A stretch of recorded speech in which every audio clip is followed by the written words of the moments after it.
Hey, y'all. Thanks for tuning in to another episode of the Peace Podcast. This is season 2, episode 19.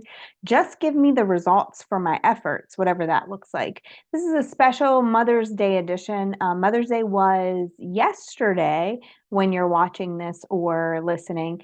And I know that through previous years of being a single mom and understanding that, you're not always going to be appreciated the way that you would like to be appreciated, that you're going to be doing your normal tasks, cooking, cleaning, getting everybody ready for school on Monday, etc. Even though this is Mother's Day and it's a day that you should be celebrated. And so because of that, I thought, you know, for those people who need some words of encouragement if they're in that space, and for those people who, even if you're not a single mom and you just feel like Mother's Day comes and goes and it's really not anything different than any of the other days that you experience with your family, I thought maybe we should have a little bit of a pep talk. So I remember one Mother's Day, I was in a pretty abusive relationship. And I remember him saying to me, and I've seen this all over social media the past couple of weeks, and I was like, oh my gosh, me too, right? And so you know how that happens to you. Like you don't think anyone else is experiencing it until you see that other people are experiencing it. And so the post said something about the abuser's way of making you feel even less valued on Mother's Day. And then the quote was, well, you're not my mother, so why should I celebrate you on Mother's Day? And I had that happen to me several years in a row. And it hurts. I mean, that's just the long and the short of the situation. Is like, I might not be your mother, but you're watching me be a mom every day, right? I might not be your mother, but I'm the mother of your child. And so, like, therefore, it would feel really nice to be appreciated by the person who sees my efforts. And then I resolved that they don't really see your efforts.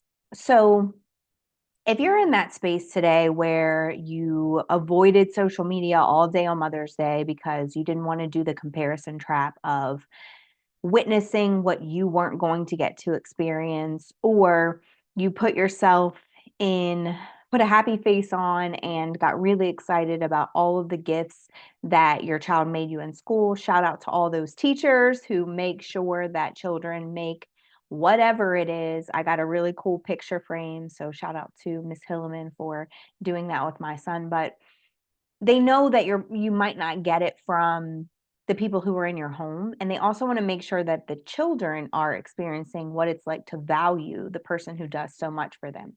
So that is, so appreciated, and it feels really nice to get those things, but even more so than that, it's knowing that the people that you're doing those things for actually appreciate you for doing them. And when you're not receiving that, sometimes that can just feel daunting. And I think it's not just for mothers, it's not just for Mother's Day, but it specifically happens on this day. So I just want to take a minute to tell you that if you're one of those moms today, I see you because I've been you and I am you on most occasions, and I appreciate you. I appreciate you for ensuring that your children are going to go into this world being tiny humans who become citizens in the world, who have some morals about them and some understanding of what sacrifice looks like and what tenacity looks like and what hard work looks like and what sacrifice looks like. And so you are the epitome of that. And so for that, I just commend you, appreciate you, and your efforts are not void of being understood and seen over here, because I completely understand what it's like to wake up every morning, to do the same thing every single day, to make sure that your kids are taken care of, and then to send them to the houses of the other parent every other weekend where they get to have fun with them and do the fun things. And that's no shot at those other parents, because I co-parent with some great people in certain instances, but then there's another instance where I don't so much. And so I completely get what that feels like. And I want to talk about how we can reframe our brains to ensure that the lack every May on being celebrated on Mother's Day doesn't make us different moms and also doesn't rob us from the joy of seeing the fruits of those efforts. So I want to make sure that we hone in on that today, especially today, because it's like the Mother's Day hangover because if you have been on social media, you've seen all the things that other people are receiving and the appreciation that they're getting, and it just compounds what you feel like isn't happening on a daily basis. And if you want to know if there's somebody in the weeds with you, like one of the fathers of my kids didn't even say happy Mother's Day, right? Like I do the most for this child. I have him the most, and I didn't even get a happy Mother's Day. And I wasn't offended or shocked by that. I just know that like those efforts aren't going to be appreciated by him, and I don't need validation from him because I know that I'm doing what my child needs every day, and I was chosen to be his mom. So I say all that to say, what are some things that we really need to thought processes and also emotions that we really need to take inventory of and assess in order to not feel like that appreciation means something, because not being appreciated doesn't mean that your efforts are null, right? And so when you're a single mom, when you're a mom who does a lot of the heavy lifting on her own, and when you're a parent who is experiencing that as well, if you're not listening to this the day after Mother's Day, this could apply to, single dads too.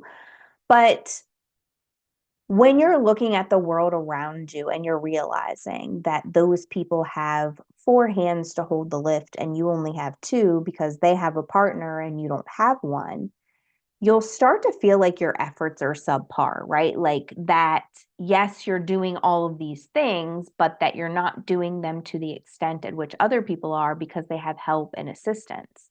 And while that may seem true to you, I've seen single mothers, and I would include myself in this bit, do things and I don't even understand how. How do they get it done?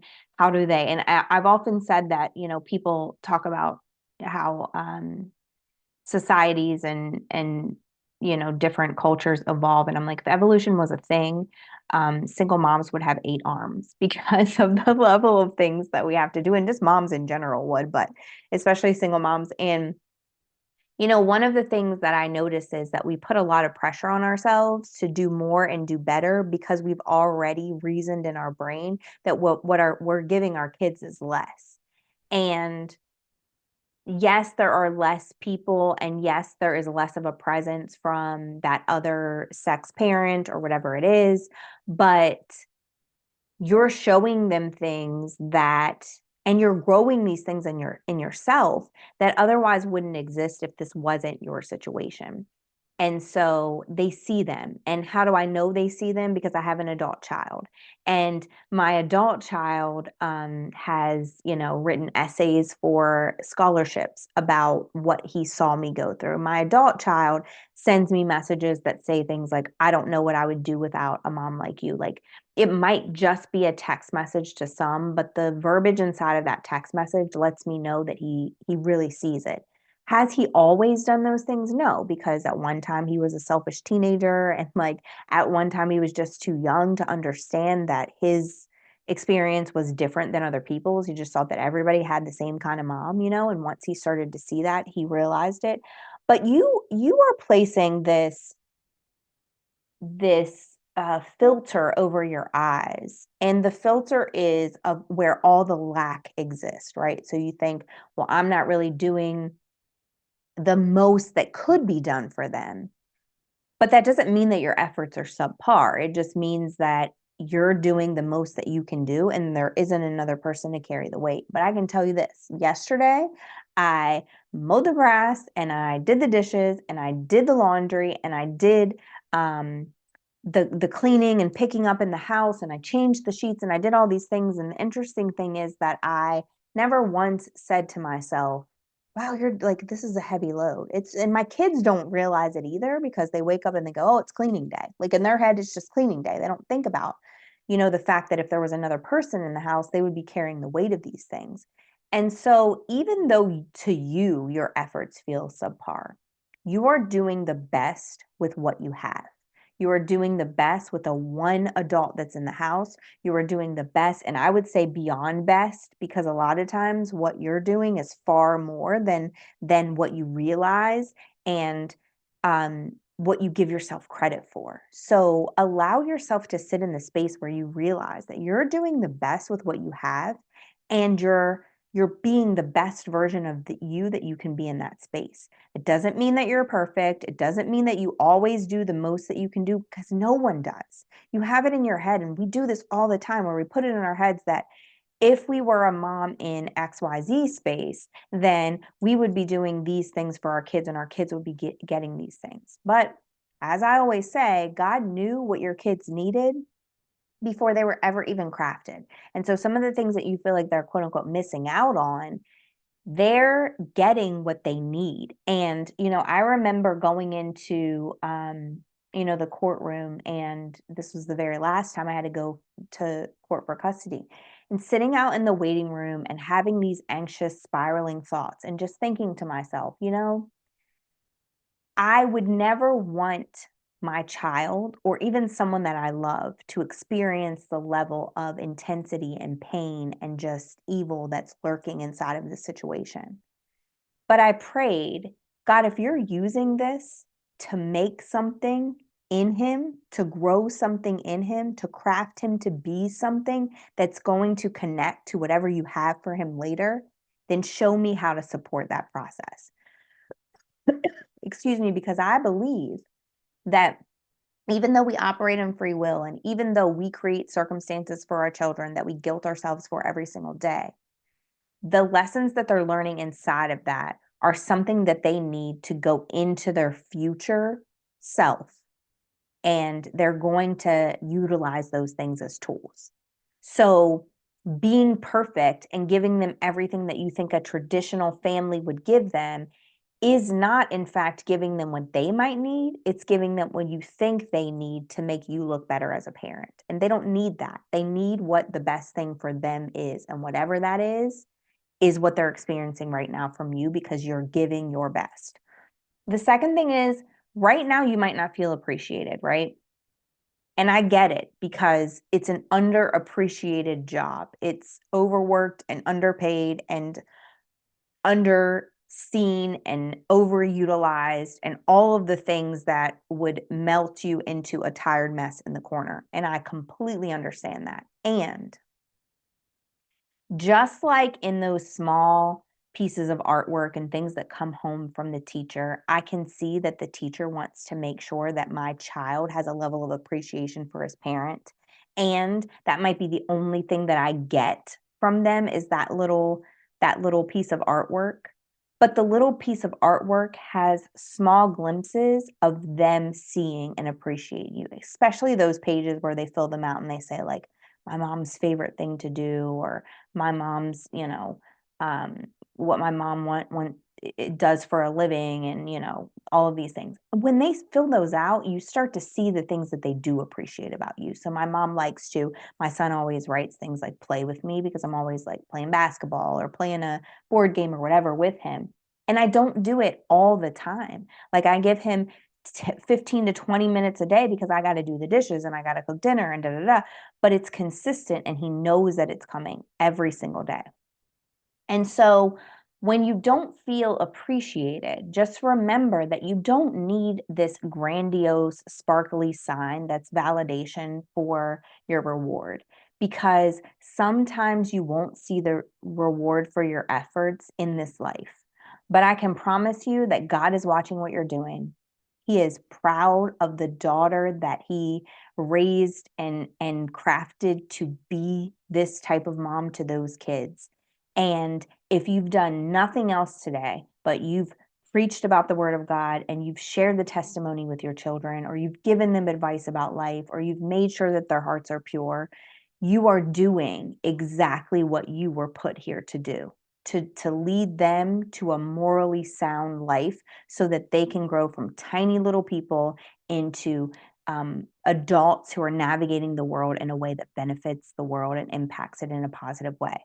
So You might not see the efforts now or the results now, but your efforts are going to be rewarded exponentially at some point. And I know we don't do it for the rewards, and I know we don't do it for the accolades, but it's always nice to, get that pat on the back every now and again that makes you want to keep going and encourages you.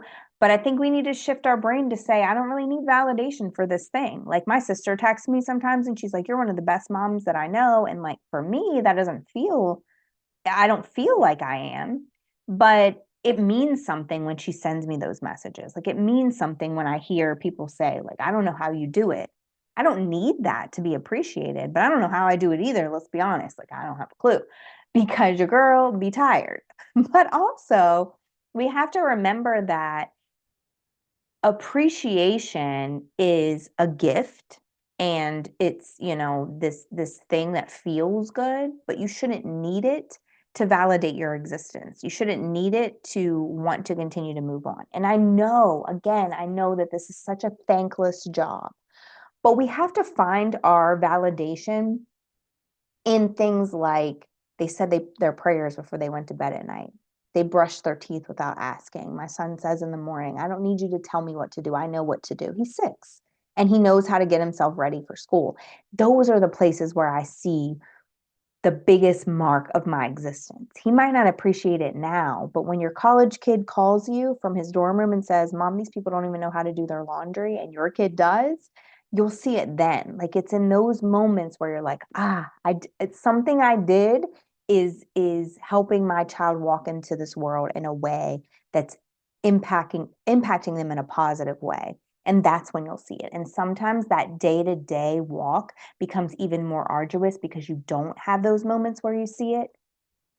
But when you get the text that says, Mom, I need your help, and they know that they can call you instead of being afraid of your response, there it is again, that validation that you've done something right. And so I just encourage you in that space to remember that it's a slow burn, right? Like it's a long walk to get to this destination where you start to see the fruits of your labor.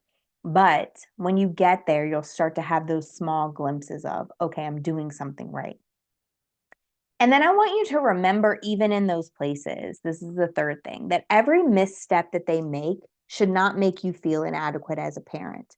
In fact, the Bible says to train them up in the way that they should go. It doesn't say go snowplow all the obstacles that are going to be in their way, because you rob them of the mistakes that they can make to grow and shift and to be better people. So when my kids make a mistake, I'm not going to beat myself up and think, well, if I were a better parent, they would never have done that. Because we all know that some of the greatest parents who are publicized in our media today have also gone through divorce, have children who have, gone to jail, have children who've committed crimes, et cetera. It doesn't, just because you're preaching about being a good parent doesn't save you from your kids making mistakes and doing the wrong things. And I would offer you that even if they do, it doesn't say all of these things about you that you think that it does. If you're training them up in the way that they should go, then it's up to them once they get to a point where they know better to actually do better. And if they're not doing better, then it's up to them to learn from those mistakes and shape and grow themselves into the version of themselves that they need to be to walk in the world in the way that they were trained to walk. They have to learn things. They have to go through things in order to become who they need to be. So their mistakes do not, in fact, make you a terrible parent. They their tenacity and their ability to go through them lets you see the fruits of your labor. And so I just want to remind you on this day after Mother's Day, if you're feeling down and out, if you're feeling like you were underappreciated, if you're feeling like if I get one more bag full of self-care bubble baths and face masks and robes and etc., I'm going to lose my mind, because in order to use those, I need somebody to hire me a cleaning lady, or in order to use those, I need somebody to come do all this laundry that's laying around, right? Like, I understand exactly where you are, and I've been in that exact space and, repeatedly found myself there. And something that really shifted me was understanding that I was chosen to be their mom. And you were chosen, specifically you were chosen to be their mom. And not only do I see you, and I see the efforts that you're making, even though I don't know you, I know that we have this connectivity that happens between all of us because we're all out here feeling underappreciated, and we're all out here, waking up on a Mother's Day morning, still making our own coffee and cooking the breakfast for our minis and all of the things. And that's why I see you, because I can get it. Not only do I see you, but God sees you. He sees you, and He knew that this was going to be part of your life. Whether you operated under free will or not, He still knows the beginning to the end. So He knows those moments where you're going to make free will choices, and He knows when you're going to turn back to Him. So I just encourage you today to remember that you are doing the very best with what you have. Your children are not going to lack anything, because exactly what they need in order to go into the world and learn the lessons that they need to be who they are is what you're giving them when you're doing your very best. And you don't need that validation. What you need is to understand that it's a slow burn, and eventually you're going to start to see the fruits of your labor. And when you do, you're going to be like, oh, girl, I see what you did there. And oh, God, I see why that happened there. So I appreciate you guys. I love you guys. If I could give you a virtual hug that you could feel to let you know that you're doing amazing work, even if nobody's appreciating it or giving you your flowers, consider this your flowers, your humongous bouquet for being the best mom, the best single parent, the best parent that you can possibly be in the space that you're in. And your kids will eventually grow and appreciate it, and you will start to see the fruits of that.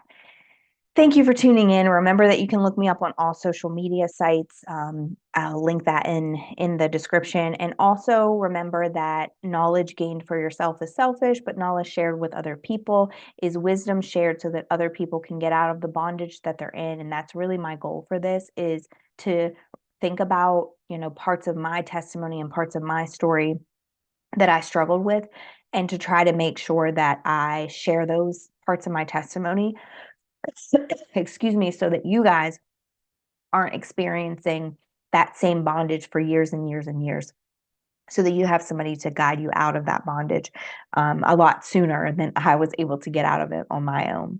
So thank you again for tuning in, and I will see you guys next week.